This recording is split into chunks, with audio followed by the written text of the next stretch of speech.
بسم اللہ الرحمن الرحیم۔ السلام علیکم دوستو، آج میں آپ کو بنی اسرائیل کے ایک شخص کا واقعہ سناتا ہوں جس نے 100 قتل کیے، اور جب اس کی موت کا وقت آیا تو رحمت کے فرشتے اور عذاب کے فرشتوں کا آپس میں جھگڑا ہو گیا۔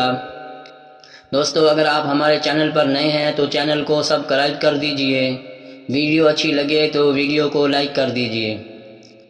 حضرت ابو سعید رضی اللہ تعالیٰ عنہ سے روایت ہے کہ رسول اللہ صلی اللہ علیہ وسلم نے ارشاد فرمایا کہ تم سے پہلے یعنی بنی اسرائیل میں ایک شخص تھا، اس نے 99 قتل کیے، پس اس نے روئے زمین کے سب سے بڑے عالم کے بارے میں لوگوں سے پوچھا تو اسے ایک راہب پادری کا پتہ بتلایا گیا۔ اس نے اس سے جا کر پوچھا کہ اس نے 99 قتل کیے ہیں، کیا اس کی توبہ قبول ہو سکتی ہے؟ اس نے کہا نہیں۔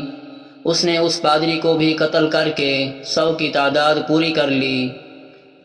اس نے پھر لوگوں سے پوچھا مجھے سب سے بڑے عالم کے بارے میں بتلاؤ۔ اسے ایک عالم کی نشاندہی کی گئی۔ اس نے اس سے جا کر پوچھا کہ اس نے 100 قتل کیے ہیں، کیا اس کی توبہ قبول ہو سکتی ہے؟ اس عالم نے کہا ہاں۔ کون ہے جو اس کے اور اس کی توبہ کے درمیان حائل ہو؟ جا فلاں زمین یعنی علاقے میں چلا جا، بلا شبہ وہاں کچھ ایسے لوگ ہیں جو اللہ کی عبادت کرتے ہیں، تو بھی ان کے ساتھ اللہ تعالیٰ کی عبادت کر اور اپنی زمین کی طرف واپس نہ آنا، یہ برائی کی زمین ہے۔ چنانچہ اس نے نیکوں کی اس بستی کی طرف سفر شروع کیا۔ ابھی اس نے آدھا راستہ ہی طے کیا تھا کہ اسے موت آ گئی۔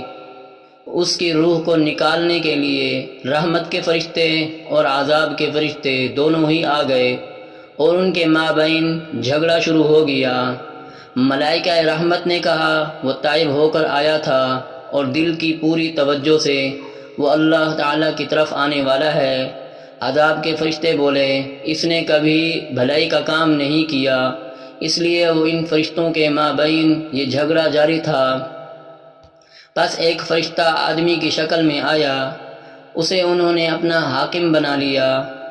اس نے فیصلہ دیا دونوں زمینوں کے مابین مسافت کو ناپو، یعنی جس علاقے سے وہ آیا تھا وہاں سے یہاں تک کا فاصلہ اور یہاں سے نیکوں کے علاقے کا فاصلہ، دونوں کی پیمائش کرو۔ ان دونوں میں سے وہ جس کے زیادہ قریب ہو وہی اس کا حکم ہوگا۔ چنانچہ انہوں نے پیمائش کی تو انہوں نے اس زمین کو زیادہ قریب پایا جس کی طرف وہ ارادہ کیے جا رہا تھا، بس اسے رحمت کے فرشتوں نے اپنے قبضے میں لے لیا۔ ایک حدیث میں اس طرح روایت ہے کہ اللہ نے اس زمین کو جہاں سے وہ آ رہا تھا حکم دیا کہ تو دور ہو جا، اور ارض صالحین کو جس کی طرف وہ جا رہا تھا حکم دیا کہ تو قریب ہو جا، اور فرمایا ان دونوں کے مابین فاصلہ ناپو۔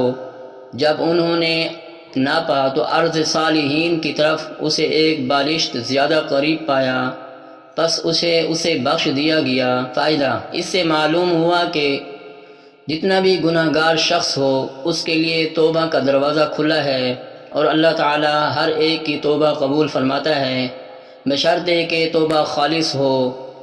اور علماء کی ذمہ داری ہے کہ وہ مسئلہ بتلاتے وقت سائل کی نفسیات اور اس کی مشکلات کو سامنے رکھیں اور ایسی حکمت عملی اختیار کریں جس سے نہ تو اللہ تعالیٰ کے حکم میں تبدیلی آئے اور نہ سائل اللہ کی رحمت سے مایوس ہو کر گناہوں پر مزید دلیر ہو۔